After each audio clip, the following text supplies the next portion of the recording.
नर्मदा में ही श्राद्ध की उत्पत्ति एवं पितरों द्वारा ब्रह्मांड का प्रथम श्राद्ध हुआ था। अतः नर्मदा श्राद्ध जननी है।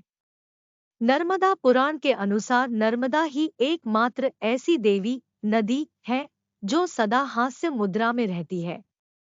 नर्मदा तट पर ही सिद्धि प्राप्त होती है। ब्रह्मांड के समस्त देव ऋषि मुनि मानव भले ही उनकी तपस्या का क्षेत्र कहीं भी रहा हो, सिद्धि प्राप्त करने के लिए नर्मदा तट पर अवश्य आए हैं। नर्मदा तट पर सिद्धि पाकर ही वे विश्व प्रसिद्ध हुए। नर्मदा प्रवाहित जल में नियमित स्नान करने से असाध्य चर्म रोग मिट जाता है।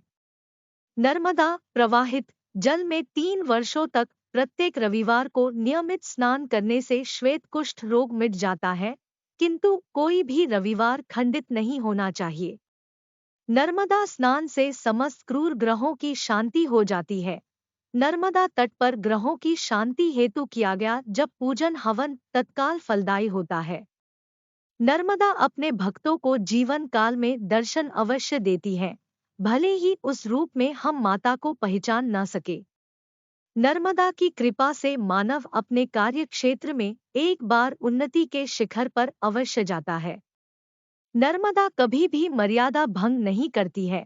वे वर्षा काल में पूर्व दिशा से प्रवाहित होकर पश्चिम दिशा के ओर ही जाती है।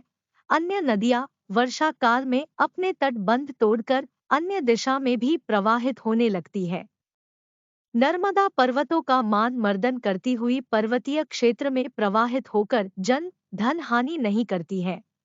मानव निर्मित बांधों को छोड़कर अन्य नदियां मैदानी रेतीले भूभाग में प्रवाहित होकर बाढ़ रूपी विनाशकारी तांडव करती है।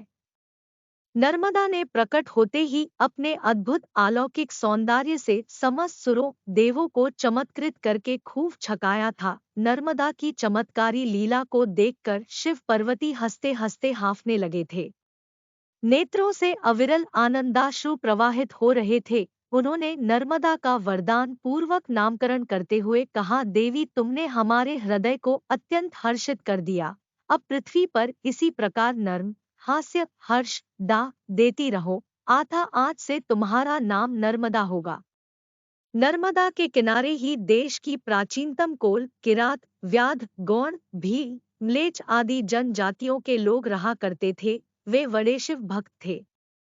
नर्मदा ही विश्व में एकमात्र ऐसी नदी है जिनकी परिक्रमा का विधान है।